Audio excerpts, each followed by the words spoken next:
Hello and welcome back, guys. Chicago Ted coming to you with another episode of the Golden Aegis cast series. This one going to be replay ID 15303311166. And so thank you for the donator of this game. I look forward to casting this game. If you want your own replay cast, you go ahead and check the description of this video for more information. And in the meantime, thanks for joining us, and it looks like we're going to get underway very soon. So, for the Dire team this time around, it's going to be Alec on the Juggernaut with Prepare on the Lich. Crisco is going to, or Crisco rather, wow, is going to be playing the Tusk with Xenocentric on the Ursa, and last is Tall Stank on the Phantom Assassin. Meanwhile, Boba Fed going to be playing the Tinker with Manatary Policy, taking nice shards on the Undying. Alec, meanwhile, actually is going to take a little bit of damage here. It's going to be Darth Laner on the Weaver, who will actually grab First Blood. Radiant on one side. Taxation Office on the Warlock, and Aladars will be playing the Alchemist. So, as mentioned, First Blood going the way of the Radiant side. Darth Laner actually taking a pretty decent chunk of gold off that one. Now, it's going to be a dual offlane between Darth Laner and Manatary Policy. So a very powerful lane between the two of them. And lots of damage that they can output. Now, they're going up against the Tusk, which by and large is a very difficult hero to play up against. But difficult does not equate impossible. And between Undying and Weaver, they've got a lot of just damage over time, whether it's the Swarm or the Tombstone, or just, you know, right-click damage and minus armor, minus HP, all sorts of ways. Like, they've got so much effective HP removal between the raw HP removal of Manatary Policy with the Decay, as well as the Swarm for the minus armor. Just so much potential for them to output a massive load of damage in a short amount of time. So, gotta be very careful whenever they get aggressive. Whenever Dire gets aggressive in this lane, they just have to remember just what Manatary Policy and Darth Laner can do to them. So it looks like that timing might be now. Darth Laner, Manatary Policy goes out for the dual decay. Darth Laner, though, has a Scoochie up first. Now a Tombstone will fly down. Manatary Policy taking a little bit of damage from this. Alec, he's actually dropping very low from this. Darth Laner will turn onto him, and this should be the second kill. A decay will go ahead and rip him to shreds. Crisco, Darth Laner is going to find another kill, and no, Crisco turns and gets that one right click, and Weaver, the base attack time just being the absolute death of him, as he couldn't get that second right click off to find the kill for himself. So rather unfortunate, ends up being a 1-for-1 to what could have been a 1-for-0 or even a 2-for-0. In the bottom lane, meanwhile, Tall Skank and Xenocentric up against Aladars and Haxation. A pretty passive lane is what it looks like it amounts to be. Most of this, for the Radiant side, is just going to be keeping Alchemist up farming in the lane. I mean, Xenocentric and Tall Skank have a lot of slow and a lot of damage between the two of them, so Warlock constantly has to be there to drop a last word onto him if things get a little hairy, or else he could just straight up die. I mean, Alchemist not exactly known for his HP pool or his armor, so a PA can rip him to shreds, and Ursa can also rip him to shreds. Speaking of Ursa, though, he's going to go for a disconnect there, so I guess he'll be pretty much a non-factor in this lane. So Prepare up against Boba Fett. We've seen a little bit of skirmishes happening in the mid lane. We've been checking up on them every now and then, but I like Lich as a solo laner, but I'm not quite sure I like him as a mid laner. The amount that he gives to the game, he feels like he'd be better off just in the off-lane position. And I mean, the reason why he's a good laner, a good solo laner in the end, is because, take a look at his level. He's level 4 to Boba Fett's, oh, okay, never mind. Completely nullifying my point here.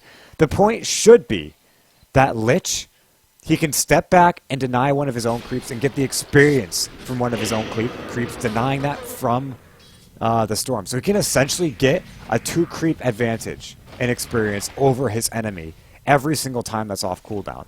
That's why he's an amazingly good solo laner, but it looks like, as it stands in this mid lane, I don't think that's really making that much use. So we're going to go ahead and wait for Ursa to reconnect here. We've got a little bit of a pause. But, of course, being a spectator watching this replay,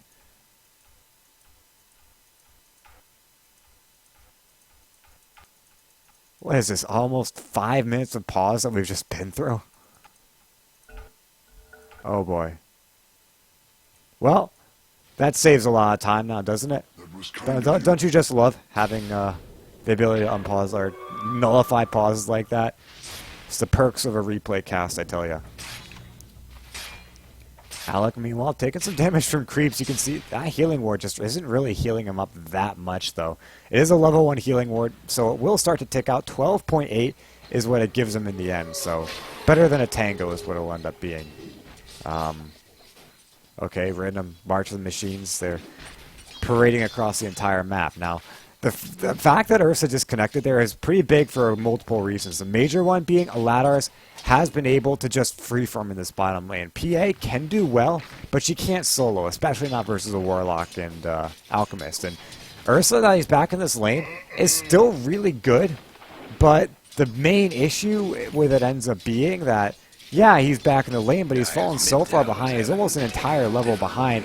Maybe you can find a kill here. You can see just the damage taken out, but one more swipe is all it's going to take. They get it. Hack Station Office also going to be dead. One good bounce from the Frost, or Chain Frost. And Prepare will go ahead and get a double kill. Tall Skank, though, taking a lot of damage from... Oh, no. He gets brought down. I don't know how Prepare Your Heinous took any damage from that. Who took the damage? Was it Xenocentric still caught? Regardless, he gets brought down. The Fatal Bond's really proving to be fatal. And so it ends up being a 3 for 3. But that was still an incredibly good gank coming out from Prepare. Gives a couple of much-needed kills to this bottom lane. Neil, speaking of the kills, Darth Laner could be in a little bit of trouble. Ends up getting himself away with Scoochie. Mandatory Policy drops the Tombstone. Deals a pretty significant chunk of damage. Now, they're fighting underneath the Tombstone. I don't know what their plan is here. Minus armor, minus HP. They're both going to go down here. Crisco taking a lot between the Swarm, the zombies, everything else. The tower, though, will do most of the damage. Maybe it's enough. Maybe it's not. Tombstone actually looks like it went down in the meantime. So, unfortunate. Only ends up being one kill, but that's still one kill that they got from that. And it just, again, shows the power that this lane has. So minus armor, Swarm, and Decay proving to be a very potent and very difficult combination of spells to have to deal up against. And I mean, add a Tombstone on top of that. It's just a recipe for disaster. So as far as the laning's gone, it looks like Alchemist getting that early start that he needed. Not looking that great, I guess, on the CS. I mean, 36 last hits right now at 6.5 minutes. Not where he wants to be. He went for the phase boots first, so he should have phase and Midas out very soon. But with 3 points in his Greevil's Greed, not a lot left for the Acid Spray as well as Concoction. So clearing creep camps is going to be a little bit more difficult for him than, you know, what it would be usually. He's about to set a bounty rune to it. I'm pretty sure he stacks and then goes to that bounty rune. That is a very good rune for him to have. Might end up missing this stack, though. No, I think he got it. Yeah, he definitely got it there. So gets the stack. He gets a bounty rune. Gets, what, 200 gold from that? 256 gold. Meanwhile, I don't know how, but Alec bringing down Darth Laner now. Mandatory Policy trying to turn this one around. Maybe get a double kill off the back of this. There is a healing ward up. Mandatory Policy isn't focusing it down. Instead, trying to bring down Alex. The healing ward is a big thing here, but it looks like he's just going to let this one go. Finally gets rid of it, but the zombies now aren't going to be quite enough. And now Mandatory Policy in a lot of trouble. Snowball comes out. They could bring him down here, and it looks like they very much will. Doesn't have any more mana. He'll get brought. That's a 2 for nil up in the top lane, and just like that, the entire lane gets turned on its head. Rather unfortunate. In fact, very unfortunate for the Radiant side. In fact, it looks like Darth Laner actually looking to turn this one around, maybe get a couple of kills for himself. He finds one, a bit of retribution, but unfortunately not exactly what he needs to get back in, or at least make that engagement somewhat favorable. A 2-stack, a lot of good camps for the Alchemist, by the way. That's a lot of creeps that come from that camp.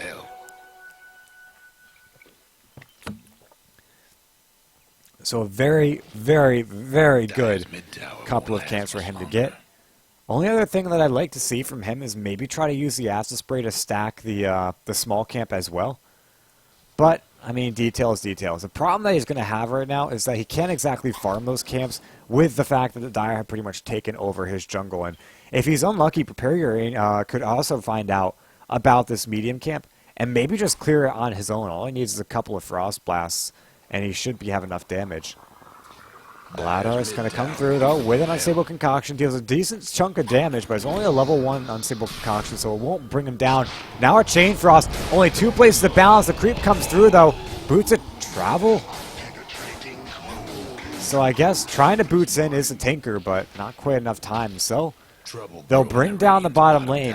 The Dire continuing to find decent laning engagements, though. It doesn't look like the Dire have any idea of this stack that's going on in the Radiant side of the map, so they won't try to contest it. But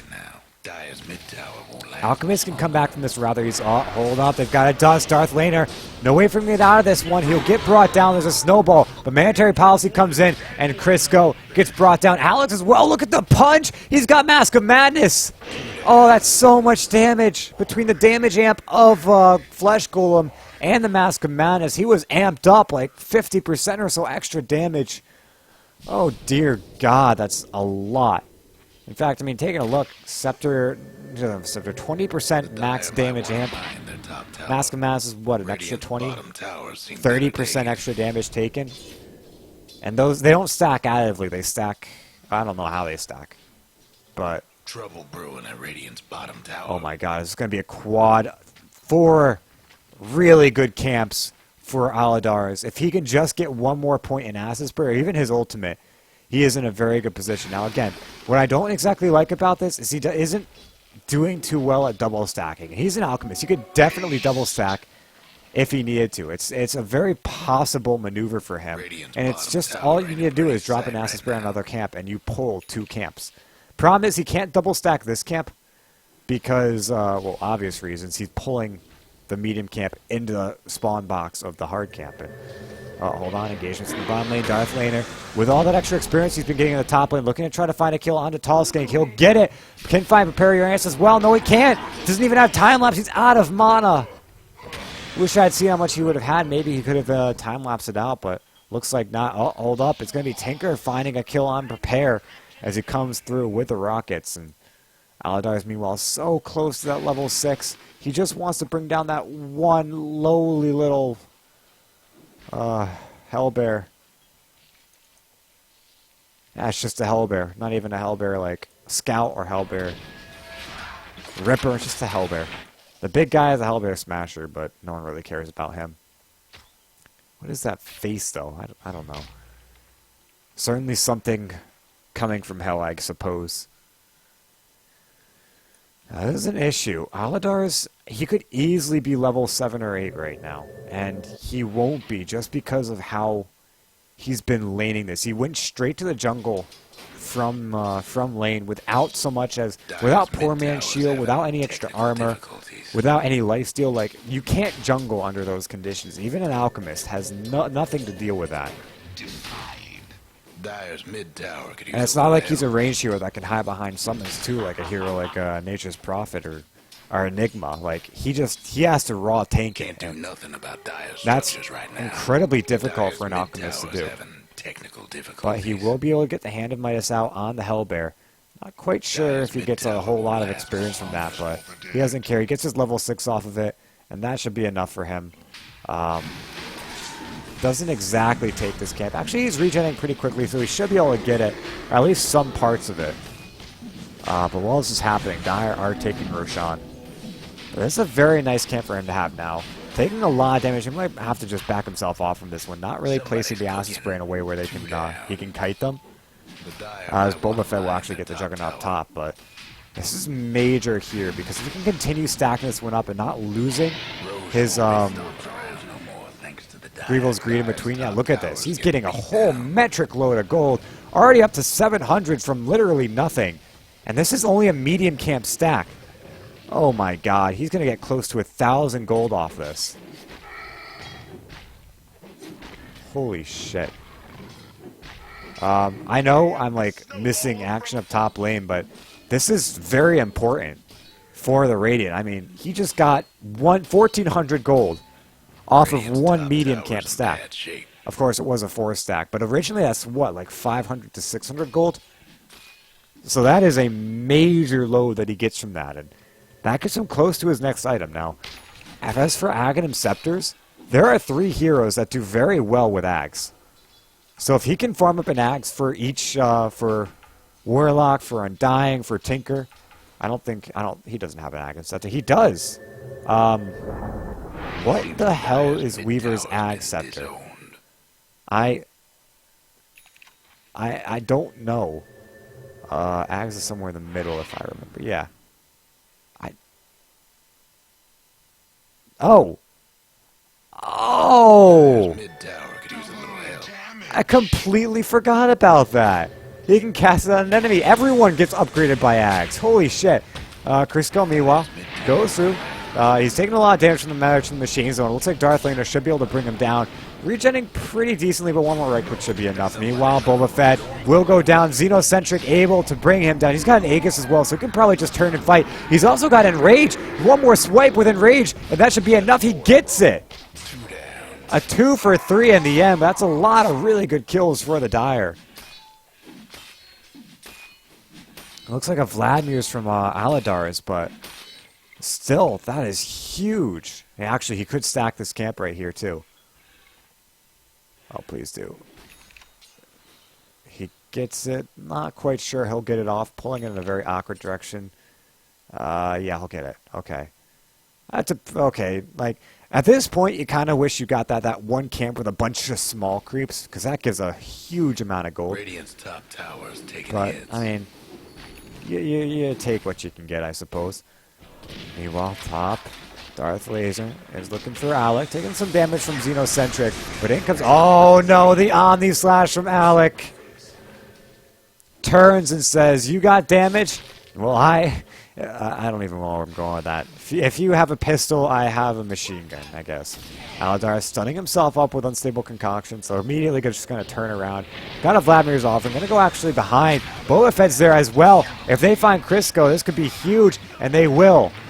Aladar is getting a decent chunk of gold off the back of that one, but really the winner from that is Boba Fett.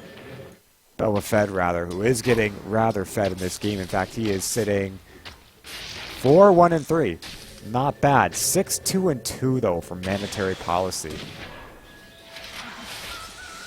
Just an incredible amount of gold coming out from all these guys. But Aladar is looking to try to lead the board. He's actually tying a bit with the Tinker, but it's on their own team. They're both leading up by about 1,000 ahead of the next highest on the Dire. Looks like Aladaris, he's sitting up, being very aggressive, maybe trying to bait some defense coming out. But it looks like with Boba Fett there, nothing much will happen now. I'm kind of disappointed in the Radiant supports. I mean, I'm looking at the Radiant's jungle, and we're talking about an Alchemist here. Just one stack is 3 times the gold. I guess 2 times the gold. But one camp is 2 times the gold for him already, so I don't know. If you have a stack on a normal hero, it doubles the gold. If you have a stack on an Alchemist, it multiplies the gold by 3 because you're getting the Grieval's Greed on top of the initial plus the Grieval's Greed on top of the stacked. So really, what the Radiant want to be doing is they want to be stacking nearly every camp, and I can almost see where a combination like Naga Siren and Alchemist would come in handy, because Naga is famously known for being able to stack multiple camps at once. Like, if you've all been watching TI, whether the group stages or the main event, which is actually going on as I'm casting this replay, you'll know that a support Naga Siren has been stacking multiple camps at once. And I remember when I first saw that happen, too. It was way back in this thing called the Reddit Dota 2 League, right? And one of the games I had casted, one of the players did this. And I didn't know what was going on at the time. It was actually pointed out after the fact when the replay was posted to like Reddit or whatnot, and someone was like, yeah, that Naga Siren was stacking 4 camps at once, and I was like, what the hell, so much gold.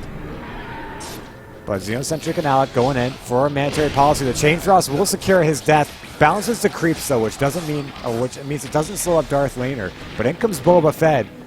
I just got the Star Wars references, by the way. I kind of subconsciously got it when I called him Boba Fett a while ago, but I guess I never really put 2 and 2 together. Alec, meanwhile, taking some damage from the zombies, but There goes Radiant's not bottom going to get tower. brought down. Meanwhile, Crisco, chased by Darth Laner. A time-lapse, though, brings Darth Laner back. Xenocentric looking for a kill here. It's going to go for the overpower. If you can find him, one enrage is all it's going to take to bring him down. Got to be very careful. So it looks like Darth Laner will back himself out of there. He's all right. Xenocentric is also well off on the healthy side of things. Meanwhile, consistently farming is Aladar's, and 3,000 gold already. His GPM is going to be skyrocketing. In fact, we can take a look. I almost imagine, what do we got, like a 500 or approaching 500 GPM right about now? 471, so yeah, we're getting very close to 500 GPM. That is exactly where you want to be for an alchemist. Maybe even a little bit under for an ideal situation, but I mean, when does an ideal situation happen? Almost never, right? So it looks like rotation's up. Boba Fett coming up, looking for some rockets. Actually gets 2 off, but the mechanism brings him back up. Another Flamir's, this time out for the Ursa. That Tombstone will drop, but a little bit far back means that they don't get much out of it. Meanwhile, Xenocentric coming in from behind. He's got a Shadow Blade. If he can find Mandatory Policy, he might be able to grab a kill here. So goes for the initial stomp. But he's taking a lot of damage. He needs to enrage. He's slowed up. He's got a lot. 1, 2, 3 swipes in the Darth Laner. Turns on a Mandatory Policy, though, and blows him up. He'll get brought down. Meanwhile, Snowball, Chain Frost, so much ice, so much pain. Oh boy, Darth Laner getting himself away. 50 seconds for time lapse. The ice! It saves him! No, it doesn't. Alec will get that kill. Radiant's top tower's hurt. But just so much. Radiant's toughened up And the to Radiant, I guess they're destruction. not quite happy about how it's been transpiring either. I mean, I get the one thing I can take from this is that Alchemist is farming, but Alchemist with the same items as the enemy carry ends up not being able to carry against said enemy carry. He isn't exactly known for that unless, well, he's got Assault Cuirass and Satanic Radiant's and mid tower's getting banged up. Abyssal Blade, but then again, if the enemy carrier has that as well, then what really sets you apart except from insanely high amount Radiant's top of tower's attack Radiant speed? So lost the top tower. it's going to be interesting. It's going to be interesting to watch. Now he's got 9,700 gold, very close to that 500 GPM threshold. But every minute he spends, every second he spends not farming is a good 100 gold that he's not getting. So he's going to pop an invis, but he's got to start farming really soon. Any stacks in the enemy's jungle to take? No. There are quite literally no stacks anywhere for this alchemist to farm. Might be able to find Crisco, though he'd have to pop his unstable concoction, which will reveal him and give Crisco enough time to pop into Snowball. So Aladar's will just hang back for now. Just following, looking for something. They're going to run into Alec, though, who turns. There's going to be an Omni Slash. Does not jump to zombies, so you don't have much luck there. Unstable Concoction. Aladar's will get stunned, looking out with the Acid Spray. He's actually got a lot of damage. The slow on Alec, too, from the zombies, and looks like Darth Laner will get a kill. Aladar's spending a lot of time for this one. Not really worth it, in my opinion. Maybe if they get Prepare Uranus, it will be. And it looks like they will. Aladar is not going to grab the kill. Instead, it's going to be Boba Fett. Aladars can't die here, though. Remember, it needs to be worth it for him. If it's not worth it for him, then this is just wasted time. So he'll back off, get himself out of there. The Hand of Might is still off cooldown. And a lot of farming potential kind of hitting the trash can for him.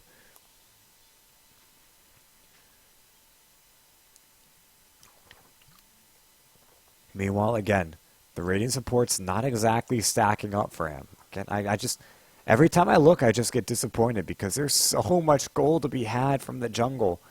And when you're a support, I mean, sure, if you're a support, you look at it and you say, oh, well, if I stack camps, then that could be time that I'm spent in lane getting experience. Well, not exactly. Because remember, if you stack a couple of camps, like a lot of supports I know can actually double stack as well. If you know some interactions between the hero, but a lot of supports, you can just stand within range of the carry taking those stacks, and you will get experience from that. And of course, maybe it's not as much, but imagine 20 seconds of your life spent away from the lane stacking. That's less than a wave or just about a wave of experience that you're missing out on, which is easily made up by the jungle. So, really, there's no point not to stack the Have camp. fun trying to bust down radiant Just a little TED structures tip of the now. day, I guess. Darth Vader comes in through the mid. Maybe they'll try to find a kill. And comes the Tinker, though, with the rockets, with the laser, doing a pretty decent sum of damage. They've got the Chaotic Offering, but it only stuns for a second. They need to catch up. They need to follow up now. Alec will go in with the Omni Slash. There's a lot of damage between him and the Battle Fury. The Chain Frost coming out as well. Bouncing to creeps, bouncing right back to Military Policy, or does it? No, but they will probably get the Golem off the back of this one. But it ends up being a 2-for-1, maybe more. Prepare, might be in a lot of trouble here, but Xenocentric could be in even more. He'll go down. Boba Fett will grab the kill on the back lines, though. Maybe he can find Xenocentric. He needs a laser. Xenocentric cannot start swiping at him, and Boba Fett, looking for some more kills, goes in with the Marksman Machines. He'll still get brought down. So Xenocentric just playing with this game. This isn't a Blink Dagger Ursa, though. This is a Shadow Blade Ursa. But you consider he went Phase Boot, so no real attack speed onto him, rather just raw damage. Typically, the breakdown between Ursa and Phase and Treads is when you want attack speed to build up as many stacks as possible, whether or not you're going to early Roshan or you've got a Blink Dagger or other anything, right? Phase is when you just want raw damage, whether for last hitting or laning or whatnot. So, speaking of Phase, Darth Laner, or PA is going to have him. So not able to tread switch, get into strength, or get into agility for more damage. Instead, Darth Laner will go ahead and bring her down with his superior treads. Don't worry, guys, I'm not biased to treads. Not at all. I just love them 9 times out of 10. Xenocentric, though, with a Demon Edge. Now, this leads me to believe it's going to be an MKB. In fact, I'm 100% sure it's an MKB. Between the mischance from the laser, as well as the Phantom, not the Phantom Assassin, but the laser's the big one. As well as potentially a Solar Crest coming out from Aladars. Not quite sure if he's a carry yet. If he's building to be a carry or whatnot, but, I mean, sometimes, I wonder if he's going to go ahead and try to buy just like a casual Aghanims and a casual Hyperstone, or not Hyperstone, Moonshard, just to give himself statless efficient or slotless efficient stats and attack speed. Because that would help him farm a lot. Very, very quickly. In fact, Moonshard is really, really good for attack speed. Alec, he pops into his Blade Fury, and that means Aladars is going to stun himself. In comes the Ice Shards again, just trying to block up, control the movement paths that the Radiant can take. And so, 26 minutes into this game, 20-25, and no signs. That's a hell of a rocket flare if I've ever seen one. I guess this vision really coming in handy for the Radiant. Darth Vader going to chase onto Crisco, but he's got a lot of HP as well as a Shadow Blade. He shouldn't be in that much trouble. Meanwhile, okay, blows up Crisco. He's still alive in the meantime, though. Boba Fett taking a lot of damage. Aladars comes in with an unstable concoction, but another self-stun coming out from him. But Tinker, with that Dagon, will only do more and more damage. In the bottom lane, though, Xenocentric, Tall Skank, they're not afraid. They've got the Aegis on the Ursa. They really can just kind of sit forward and right-click down. Ursa is getting very close to MKB, so he's not afraid of the Tinker at all. But Tall Skank should be. Taking a lot of damage. In comes Darth Laner, maybe trying to do some damage to Tall Skank, but in comes the, okay. The Chain Frost not bouncing, I guess. And so, Xenocentric looking for Aladars. Remember, the more attacks you get, the less it matters that Aladars has that Mjolnir on him. Xenocentric, though, he can't get away. Darth Vader will come through with the Dust, and they should bring him down off the back of this one. Now, Aladars does not have an unstable concoction, but just look at the Aladars! Holy shit! Xenocentric finds 2 kills! What the hell? That's how you don't fight against an Ursa. He's going to find a triple. Haxation. 1, 2, 3, 4. Actually, Crisco is going to send him out the door, but jeez, I don't even have much to say about that. The Dire, they win that fight hands down. The Radiant get nothing but an Aegis pop. Holy hell. And the big thing here, too, is that not only did Alisar's die, Radiant's top tower. but look at the net worth. Aladar is now leading 400 over Xenocentric. This is an Ursa. Ursa doesn't flash farm. Ursa gets his farm from kills. He is 10-1. That... I just don't have much to say about that. That is so much gold that Ursa's accumulated in this game. 91 CS. And he's accumulated so much gold in this game. He's got his MKB finished 28 minutes into this game. What the hell is this Ursa eating? Because it most certainly isn't just the enemy heroes. There's got to be some steroids or something laced in there. Either way, he's going to take some damage from the Marksman machines. Running it through, though, looking for some sort of an initiation on anyone. Radiant's mid tower's coming apart. But they won't find it just yet. Meanwhile, Alec comes up through the top. We'll find Aladars. Does he go for the Omni? He will. Mask of Madness in. Omni slash out. Aladar just gets brought back. And that, again, is another huge kill. Remember, you do not want this guy dying. Radiant's mid tower ain't doing so good.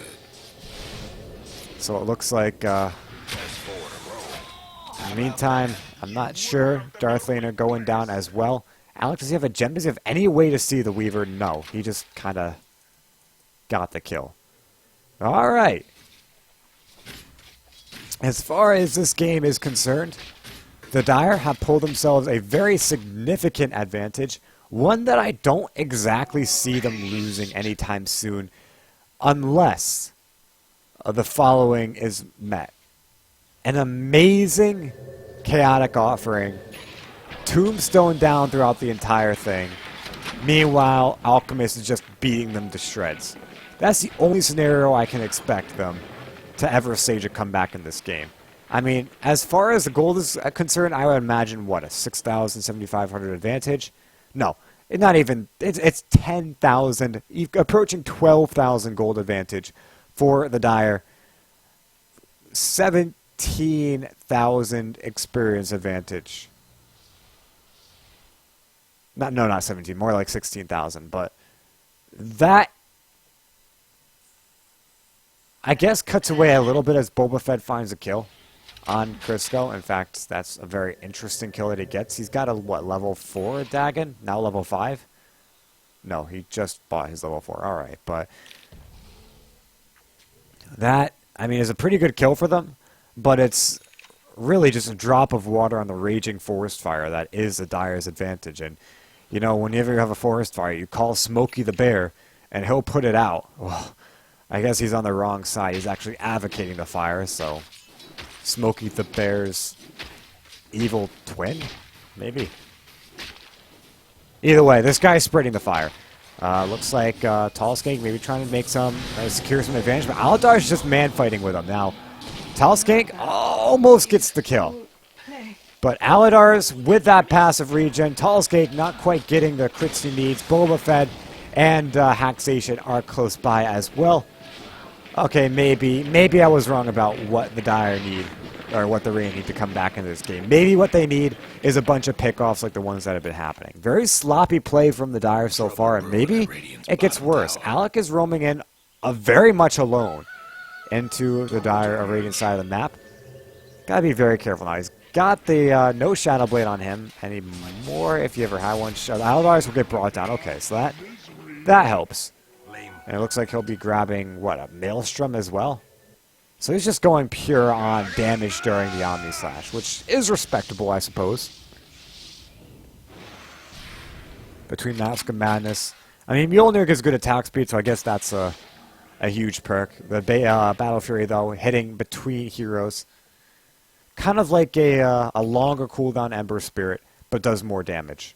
I mean, we're looking at, what, the 200 damage per slice, 200 to 225 damage per slash, and then you get your bonus auto attacks on top of that.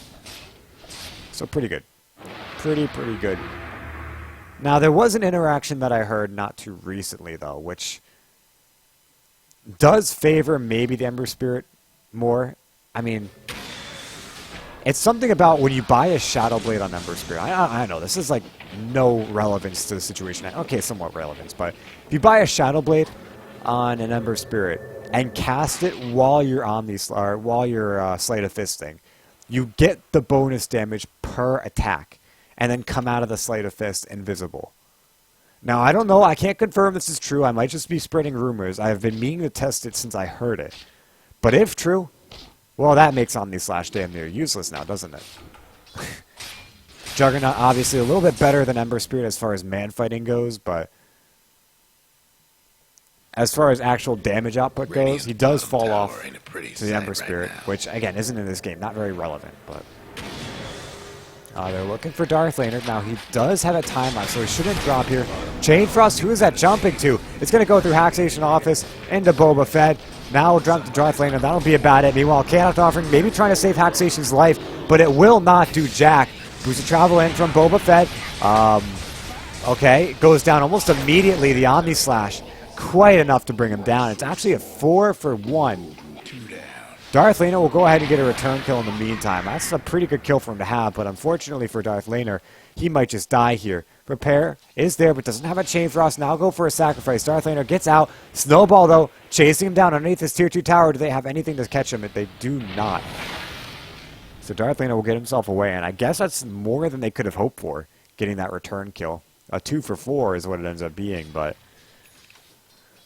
oh, dear Lord, the damage that the Radiant was just... had to sustain was too huge. I don't think any of them really have the ability to stand up to that.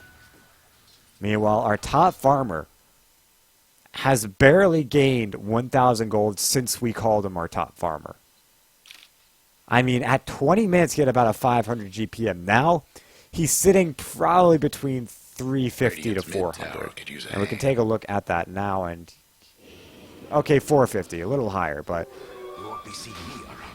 he's not accelerating. In fact, he's... okay, he is accelerating in the wrong direction, but... I guess in layman's decelerating off that. I mean, it's really problematic for the Alchemist. He wants to just be farming, get those items out, and then appear and be able to 1v5 everyone. Hold up, Chain Frost comes in, bounces back to him, but they're not able to bring him down. Instead, it's going to be Prepare that's the one to run away. Boba Fett's got a Blink Dagger, blinks forward with the rockets, will bring him down. And it looks like maybe Alec comes in from the backlines to do something, but I thought Omni Slash was supposed to mini-stun. Regardless, Aladar's sitting there right-clicking, but he will not be able to sustain through as Amanta Policy will also go down. Haxation Office gets brought down as well. Ursa getting all 3 of those kills, which is surprising to say the least, because Alec was hitting like a giant truck through the entire thing, but 36 minutes of this game, and I struggle to see how the Radiant win this. I mean, the Dire could just win it right here, or at least get a set of racks.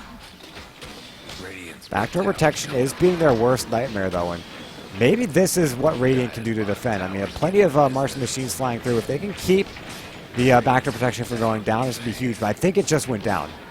I think it's down the high ground, but I don't think Dire want to test this. Okay. Crisco getting rid of that range creep in. That'll be it. Pushing in a Tinker is so hard for any team. It brings to mind, if you remember, the Blade Mail strats that people used to run against it. Just go 5 Blade Mail against the Martian machines. You could just kill Tinker. You walk into his Martian machines, you kill him in a second. Even if he's in Fountain, he's dead. Straight up dead. Gold and sweet. I don't know, just the funny memory I had of Tinker. That was back in his OP days when people would pick him like they do Leshrac or Gyrocopter now. Alec in a lot of trouble. This is a major kill. They can get 740 gold for the Dominating Spree and a gem that they get off the back of that one. And I would imagine that was a pretty fresh gem, as I didn't see it on him before. Taking a look at some of the items, though. This is, I want to say a heart for Xenocentric. A very old-style build coming from the days where Enrage used to give HP-based bonus damage. So he'd be an agility hero, but you could build him like a strength hero, and he would be a strength hero during the time your ultimate was activated. But now Heart doesn't really have its purpose other than survivability on Ursa. And nowadays, you kind of want to go more towards the attack speed route, as Courier's going to get spotted. Okay. Xenocentric gonna find Aladar's. looking for this kill now. He does not have a Blink Dagger, only a Shadow Blade. Aladar's going to turn around with the Unstable Concoction, stun Xenocentric up, but he will grab the Rune right before he goes down, or at least before he gets stunned. And he'll back himself away. So I guess this is where the Heart does come in handy. He just regens up, goes back to the base, or goes back to the jungle just to farm up. But Heart and Vlad seems a little bit overkill because, for the most part, one, Vlad's, or Fury Swept is not a unique attack modifier anymore, so you don't exactly need a Vladimir's offering anymore. And two, again, Heart no longer has that interaction where raw HP gets transferred to damage. Instead, it turns into a more of a atypical item, with the more typical ones being any sort of item that also gives agility on top of the stats. So we're talking Scotty, which has been a pretty popular one. Manta Style gets seen every now and then. It can be pretty decent, but you catch my drift. Items like that. I mean, even Satanic has a lot more use, I guess, on the Ursa than the Heart does. Provides about half the raw HP, but through Sustain, the effective HP it gives over the course of a fight, especially on an Ursa. Like, if he can focus down one target, he'll heal himself fully with one swipe after the third or fourth. Granted, of course, you know, Enrage is also procced, but Pipe will get popped. Backdoor Protection is down, so Dire could effectively push up to the high ground, but it's a very risky play, especially going in 2 Martian Machines and a Acid Spray. And you almost want to imagine that, you know, maybe split pushing might be the best here. Slow siege, wait for one lane to push in that the Radiant aren't exactly ready to defend. Because, I mean, they're here in the mid right now, but if they were to just run bottom lane, especially now after Boba Fett has already committed to Martian Machines in mid lane, they could easily take down this tier 3 tower and maybe a set of racks off of it. But they go in towards the mid. Xenocentric, he does not have the Aegis Mortality. Anyone has it, it's going to be Tallskank who's got it, who doesn't exactly have that many items, considering. But, I mean, he's 0-6 right now. He's 4th lowest in the net worth, but still with 10k. Jesus, these rockets are flying out like candy. Alchemist, meanwhile, buying a Moon Shard. So when he goes into his ultimate, he's attacking max attack speed now. There's no doubt about it. And so, out comes Aladar's looking for some kills here, but halves, even with max attack speed, if you can't live, you can't do jack. And now it looks like Darth Laner gets spotted out with a time lapse, able to get himself away. A Dagon will fly out to prepare, but he doesn't die. And Dire, they're all still alive. Jesus, that one attack coming out. Oh no, in comes the Omni Slash. We'll find one, gets two. A lucky bounce in the hack mandatory policy haxation office. Oh man, that's a 3-0. All they've got the base now. They just have to go to maybe a lane that isn't being marched, or go in now when the Martian Machines is going to go down. And they've got a lane of racks up. 40 minutes in. But it looks like, okay, maybe they won't do it. See, the issue that I have, the issue that I think they're facing right now, is they think that backdoor protection only goes down when the creeps on the high ground, which isn't true. Backdoor protection actually goes down. You see the radius spawned by these stairs? It's actually closer to that radius. No breaking down the radiant structures like this. So Dire will start to go on for this base here. The snowball into Darth Vader. Can they bring him down? No, he is in his invisible state. In comes Aladar, and he's actually doing a lot of damage, but Xenocentric will bring him down. He's got buyback, but at what cost does he have? They're going to bring down Darth Laner in the meantime as well. So far ends up being a 1 for God knows how many. And Xenocentric, if he pops into his enrage, he might just be able to bring down his racks right now, but they're going to back off. A buyback, and the Dagon! Oh boy. No racks have gone down thus far. Xenocentric having to pop the cheese as well. And the Radiant hold. Tinker buying his axe for some reason. Got it. Oh man. This is hilarious to watch an Alchemist. He's not even in his, what is this, Chemical Rage mode?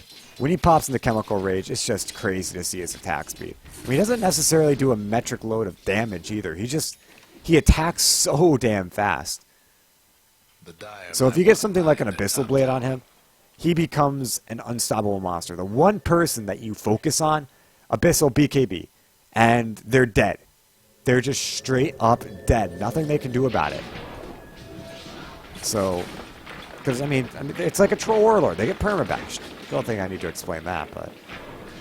Prepare.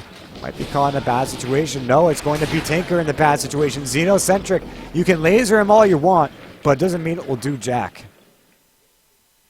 And so, he'll back away towards his lane. Aladar is meanwhile farming up the jungle. Or farming up the ancient camp. Doing so pretty aggressively considering how close the Dire are to him. I'm still kind of disappointed with his overall net worth. He's sitting about the middle of the board. Still at about a 500. Less than 500, 450 about GPM. So he isn't slowing down anymore. But, I mean, you're looking up to him as being the flash farmer of the game. He's the kind of hero that has to be the top of the net worth at all times, or else, I mean, again, he's an alchemist. He dies to one walrus punch. That's where he's at right now. He's got no stats, sitting at 1300 HP. You can have all the regen in the world, but if you die in 2 hits, one walrus punch, and then someone else clicking on you, then it doesn't help that you've got all that regen. It just means you're going to die with slightly higher regen than normal. Like, it might take 3 hits because you're able to regen an extra 10 HP in the time that it takes for you to die.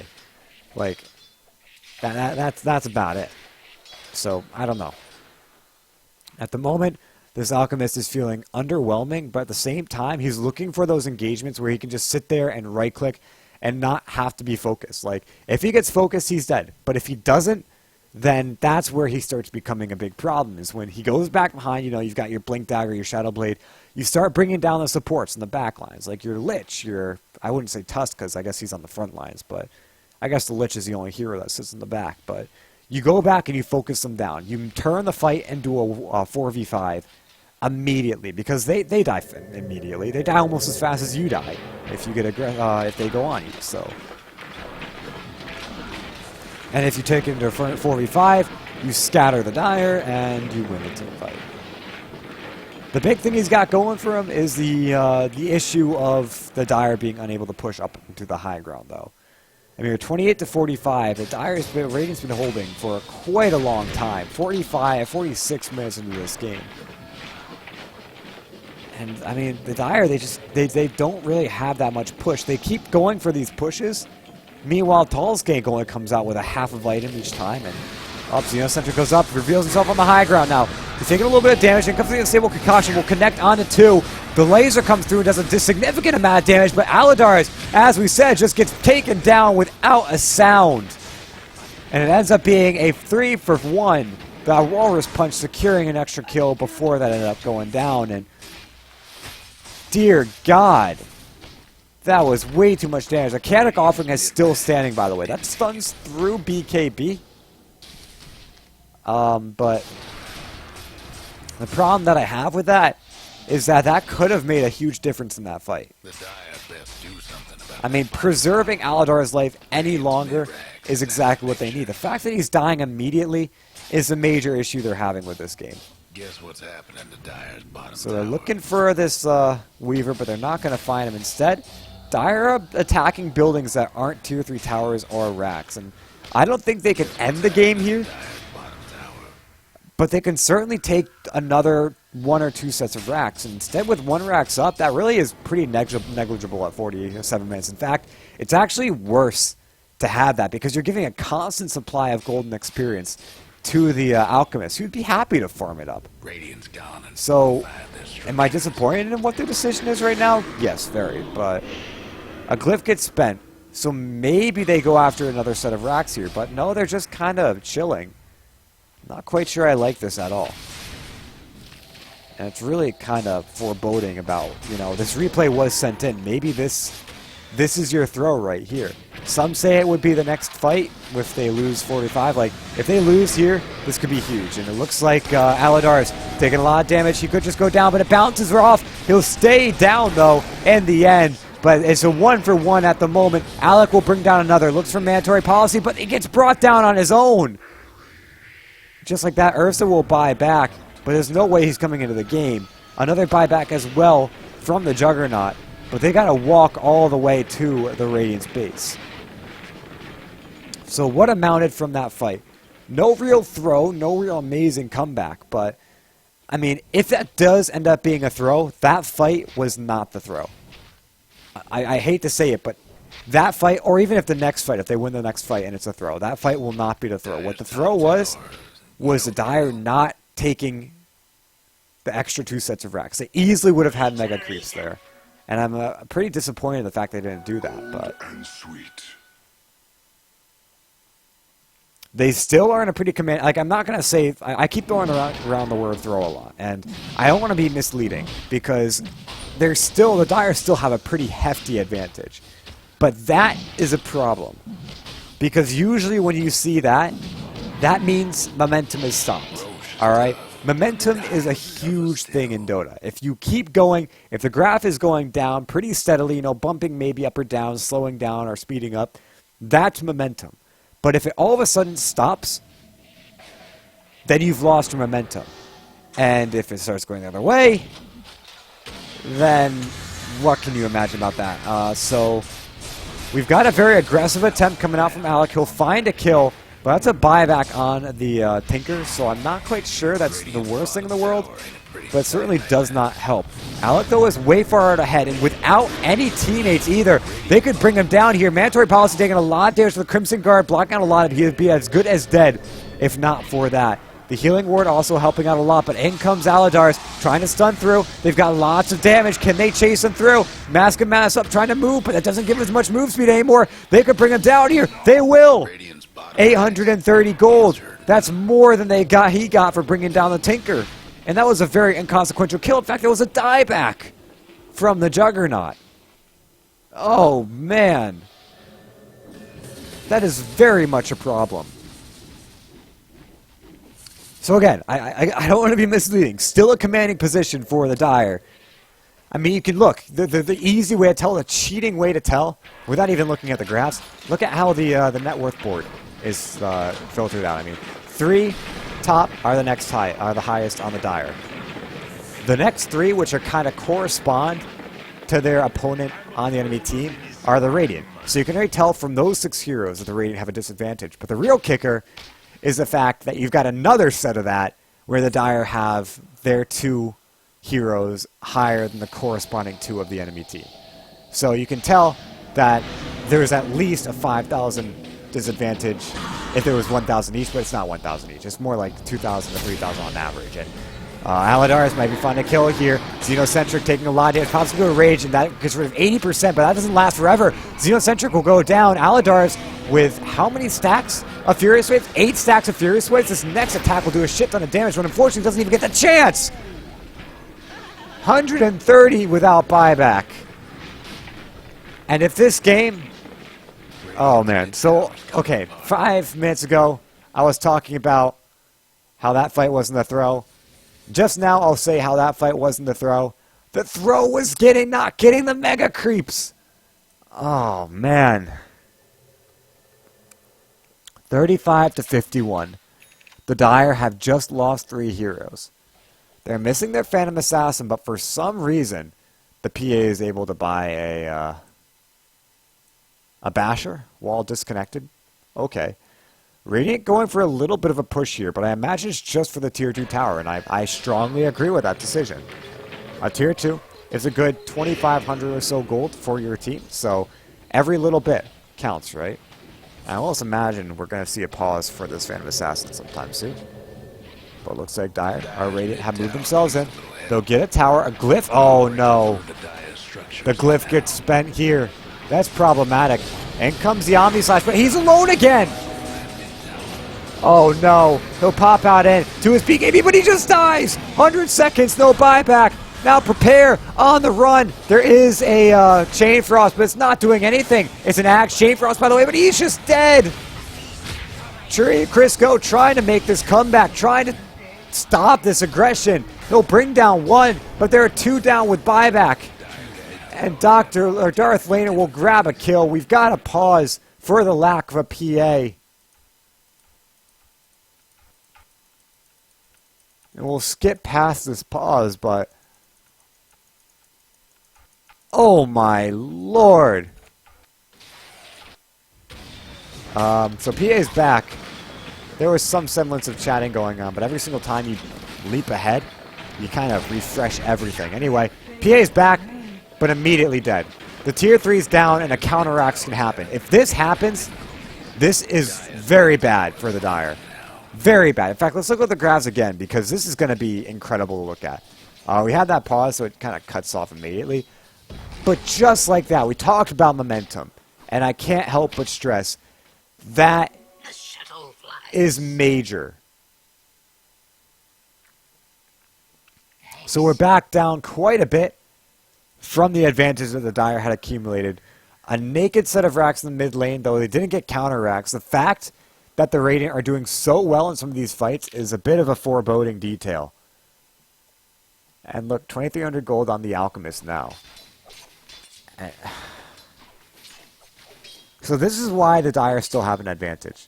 They're each up ahead of their corresponding 3, as well as the 2 being up, the lowest being higher than the second lowest. But it has turned from an almost complete dichotomy into a back and forth. Again, omitting these bottom 3, which is very close to being a back and forth, by the way. But that says a lot about how this game is going. And really, Alchemist can definitely be the first hero in a while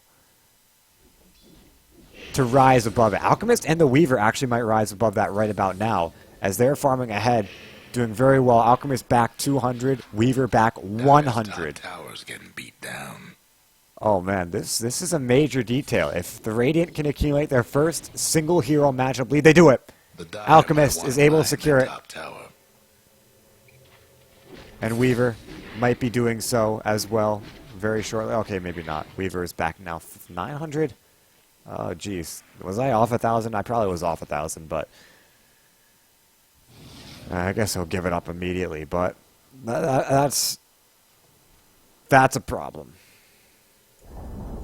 Dire just couldn't save that bottom tower. So Dire will lose another 2-2, another good chunk of gold, and yeah, boom. That chunk of gold, very amazing here, and the Dire will push again. A very desperate push here. Could they end up winning? They've got a gem, so they spot Darth Laner, but the gem is not on Alec, so he cannot chase and pop the Omni Slash. An Unstable Concoction flies out to Alec, but the Healing Ward will keep him healthy. Now Dire, do they make their push here, or do they continue with a slow siege? It looks like they're waiting for creeps. Creeps come up onto the high ground, and now they dive in. But they've got to be very careful about this. They get stun out. Can they bring him down before in the Omni Slash? It looks like they very well can. No, he gets the Omni Slash off, dealing a lot of damage to the Radiant. Can the Radiant sustain 2 down with buyback? Alec will finally go down. He has buyback again, though. And it looks like the Chain Frost bouncing through won't end up doing too much to the Radiant. Crisco in a lot of trouble. Boba Fett comes through. We'll find one. Chain Frost, it's an Aghanim Scepter. It's continuing to bounce. Boba Fett will get the kill, though. And oh boy, a buyback comes out from Alec. And I imagine his 2 other cores should follow suit very soon. As it looks like the Radiant, they want to push in now. The big thing here, Alchemist spent his buyback in that last fight. Undying spent his buyback in that last fight. Looks like... Did Xenocentric die back in the last fight? It looks like he did. Oh no, he bought back. Okay, Xenocentric bought back in the last fight. Juggernaut bought back in the last fight. A lot of buybacks being spent. Alec way ahead forward. No Omni Slash for 3 seconds. That might have been the prime time to initiate, but it looks like they'll hold off for now. Turns around though. Can they find it? Can they find him? They know he's there. They saw the rockets, but 3 have grouped up. Xenocentric with 3,500 HP. Still pretty tanky in the long run. Military policy, meanwhile, coming around the bend. It looks like Radiant will back themselves off for now. Looking to kind of halt the action. We're 58 minutes into this game. No clear-cut winner. But the graphs tell a pretty substantial story. And experience, okay, is everyone level 25? Is that E? No. So the experience graph, I guess not moving makes a little bit of sense.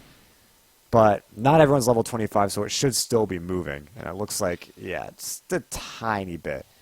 Alec will make his way up onto the high ground, though. Remember, if he dies, he doesn't have buyback. Ursa dies, doesn't have buyback.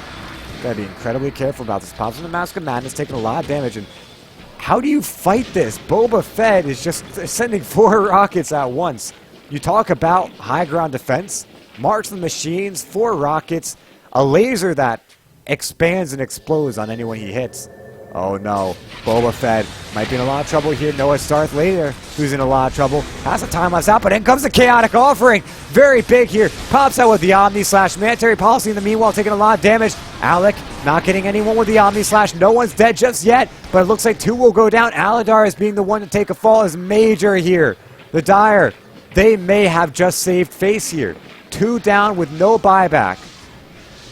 And Alec still alive, the only one dead. Oh, wait, no. No. Boba Fett, he's looking for more kills. He's got it! Darth Vader is also still alive, still kicking, ready to go.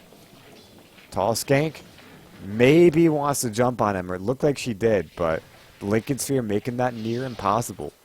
So 100 seconds without your Juggernaut means pushing's pretty much out of the question, but the big thing there is that they didn't lose that fight, the Dire. In fact, I would still say they won that fight in the end. And maybe they try to end here. Like, looks like they're going to push him through the mid lane, not even worry about the other lanes of racks. A bottom set of racks could be pretty decent, but they just want to end the game. We're 60 minutes in. Darth Vader, if they can bring him down, this would be huge, but he time-lapses himself away. Now they try to turn this one around. Churrasco is underneath the tier 4 towers. Darth Vader will bring him down. He goes down himself. 100 seconds without a buyback. Is Xenocentric, though.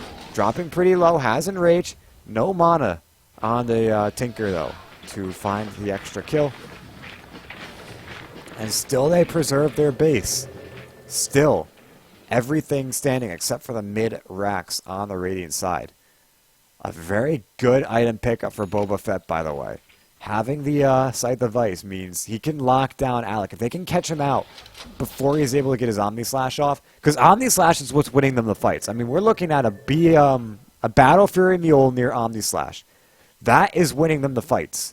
If they can lock him down and kill him without him getting the Omni-Slash off, they just win the game.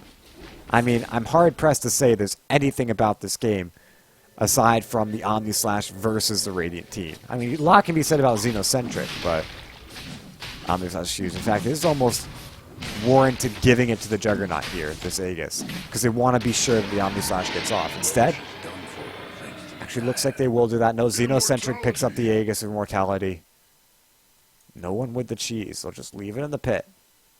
Let it ferment. Let it age so it tastes good. Oh boy. Aladar's pretty aggressively farming again. 3k net worth. I wonder what he buys here. He's going to head into the side shop. MKB maybe. If he buys a Demon Edge, maybe. No, Reaver. Some good stats, so it looks like he might be going for a heart of his own. Wouldn't be a Satanic. He's already got the Vlads. Though, honestly, I'm a huge fan of getting rid of the Vlads and buying a Satanic. Usually, you can get away with having a Vlads on someone like Mandatory Policy, or Manatary Policy, or even like Haxation Office. He's going to have a lot of gold from his dual golems if he can get them off. That's pretty major, by the way. I don't think I pointed that one out yet. Dire will push into the bottom lane, meanwhile. They're missing their Phantom Assassin, who does not have a TP or boots of travel. So if they initiate here, same with Tusk, no boots of travel. So if they initiate here, it's a 3v5. And of course, I think they know that with the with the PA on the top lane, though they might not.